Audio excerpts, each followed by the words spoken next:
Good evening. You're now with me, Lorenzo Isaac, for TVS Nightline. We begin with this news. Sarawak will host two major international water industry conferences, the Borneo International Water and Wastewater Exhibition and Conference in 2026 and the International Water Association World Water Congress and Exhibition in 2028. Premier Sarawak, Dato' Peninggi Tan Sri Abang Johari Tun Openg, announces this at the IWA World Development Congress and Exhibition 2025 in Bangkok today.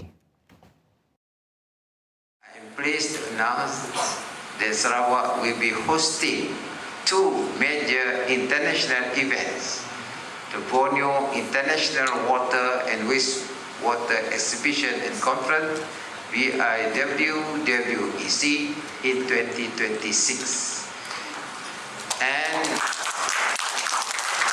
the IWA World Water Congress and Exhibition in 2028. These conferences will serve as prominent global platforms that bring together leading experts, policymakers, and industry leaders from around the world to discuss emerging challenges, share best practices, and advance innovation within the water and wastewater sectors. Both events will serve as significant global platforms, gathering experts, policymakers, and industry players to address emerging challenges, exchange best practices, and drive innovation in the water and wastewater sectors.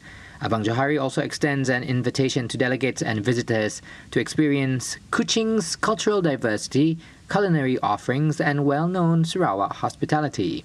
Sarawak secured WWCE 2028 after successfully bidding for the event in Bordeaux, France, last year. The Congress is expected to attract around 10,000 participants from 80 countries, further strengthening Sarawak's position as a major hub in the global water industry. Sarawak says water could become its next major commodity, a strategic resource driving both economic growth and the global shift towards clean energy. The state government says demand is surging worldwide, fueled by modern technologies including artificial intelligence and the semiconductor industry, sectors that require massive amounts of water for cooling and processing. Premier Sarawak, Dato' Peninggi Tan Sri Abang Johari Tun Openg, says the region is moving quickly and harness its potential as a future energy driver. We are going to be the host of International Water Conference in 2028, and we have been active in engaging with the International Water Association in order to know what's going on currently in the development of water distribution, as well as the significance of water in the emerging economies. I was sharing our development agenda in Sarawak, and the second is we expect water to become a very important commodity. Just like what's happening in other countries, they have been exporting water to countries that need water.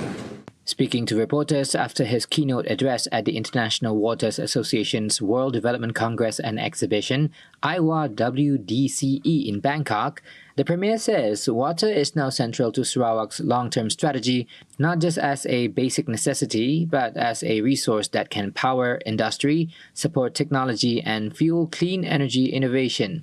The state's Water Master Plan, its Water Grid, and the SARAWAK'S program, Abang Johari says, are driving force of Sarawak toward full water coverage, with rural access alone rising from just under 62% in 2018 to 71% today. Abang Johari also emphasized that water plays a critical role in renewable energy, especially hydropower and green hydrogen production, which are pivotal to Sarawak's goal of becoming the battery of ASEAN. In other words, water has to be managed prudently And also, water can be a source of other industries such as hydrogen. And hydrogen is a very important fuel for the future because it can replace fossil fuel. The Premier also urges the Iowa to expand research on how countries can balance industrial water use with climate mitigation efforts, calling it a global priority as demand continues to rise.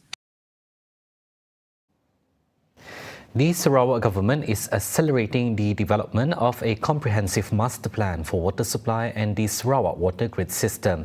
Managed through a centralized data system, this initiative will oversee the state's extensive pipe network. Abang Johari emphasizes that this effort is part of a broader transformation to strengthen water management across the vast and diverse state of Sarawak.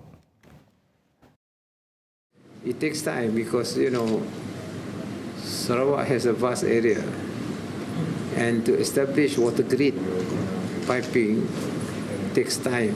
But we do hope that by 2030 we have covered sizable area, perhaps 100%, and depending on how fast the people involved will implement this, the project.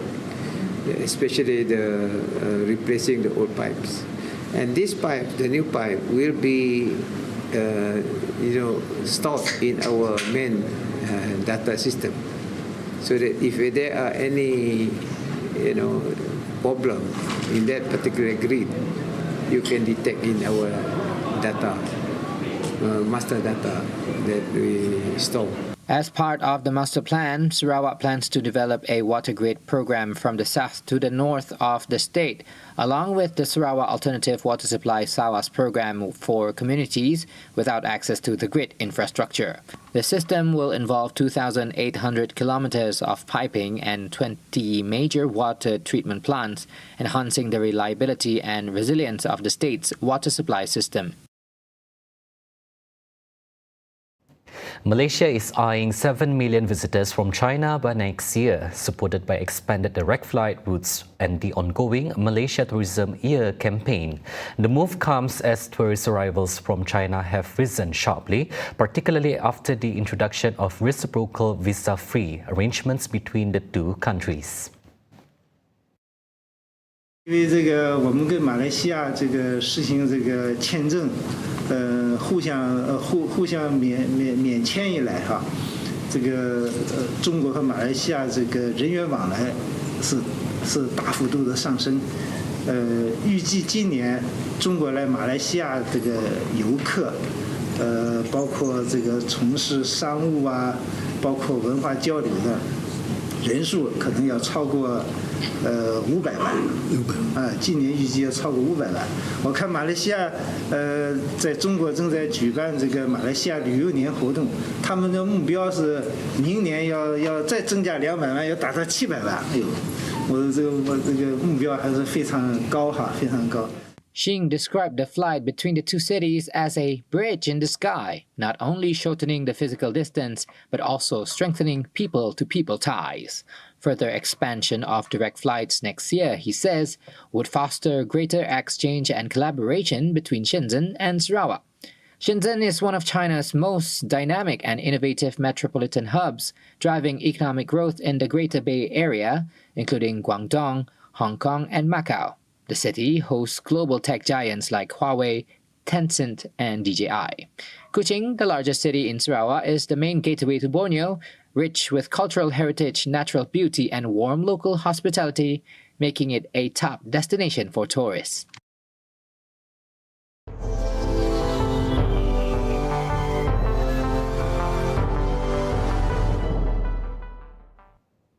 On to world news. Japan aims to further deepen its technology cooperation with Malaysia and other ASEAN countries, says Ambassador of Japan to Malaysia, Noriyuki Shikata.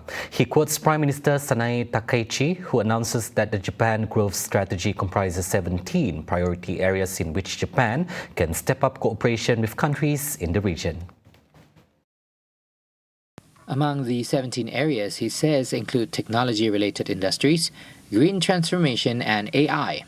AI is one of the areas that Japan wishes to cooperate with countries in ASEAN to address common social challenges. Shikata noted that Japan's premier has also emphasized the importance of further collaboration in finding greater synergy between Japan's Free and Open Indo-Pacific FOIP initiative in bolstering peace and stability in the Pacific and Indian Ocean, and the ASEAN outlook on the Indo-Pacific AOIP. He stressed that Japan aims to upgrade the FOIP with potential new perspectives to be introduced next year. On the Look East policy, which has been in place in Malaysia since 1982, Shikata says the Japanese government has been promoting cooperation under this policy. The Look East policy could be promoted to include more Japanese students, researchers, and young professionals coming to Malaysia to work, as today's Malaysia provides ideal conditions in a diverse intercultural environment. Moving forward, Shikata says Japan and ASEAN countries should adopt the Look at Each Other policy, which emphasizes mutual exchange, not only with more students studying and training in Japan, but also with more young Japanese students, researchers, and professionals coming to ASEAN countries, especially in Malaysia. The threat of tariffs should not be used to pressure Thailand to start talks with Cambodia and halt renewed border fightings. Thailand's Foreign Minister Sihasak Phuangketkiao says it is up to Cambodia to de-escalate the conflict.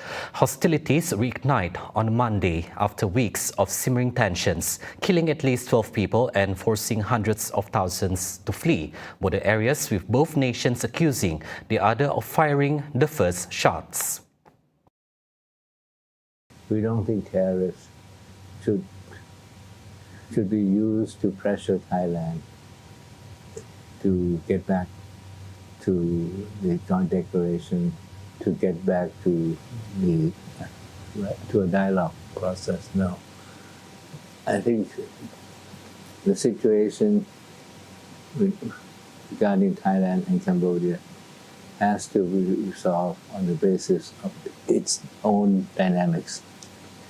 And tariffs, they're part of the trade negotiations. It should be confined to trade negotiations. Sihasak went on to say that the peace agreement should have been resolved amicably between Thailand and Cambodia, rather than relying on temporary arrangements. U.S. involvement complicated matters, as it required everything to be documented on paper without guaranteeing whether the terms would actually be upheld.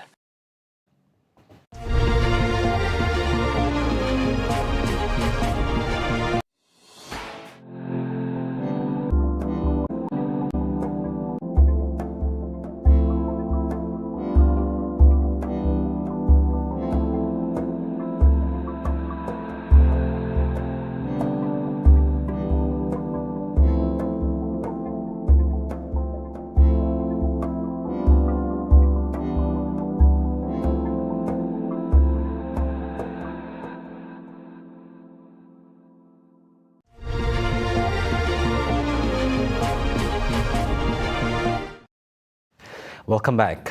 A satay seller is now at the center of a murder case that has shocked the community of Kuching. A 35-year-old man was charged in court today, accused of killing an Indonesian national in Padawan last month. Magistrates in Kuching read the charge in court, but the suspect entered no plea. Prosecutors say the 35-year-old satay seller, along with an accomplice, are still on the run.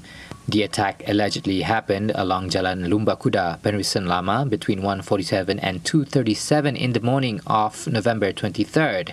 The suspect appeared before Magistrate Nur Shahika Nazwa Razali, facing a murder charge under Section 302 of the Penal Code, a law that carries Malaysia's most severe punishment, the death penalty.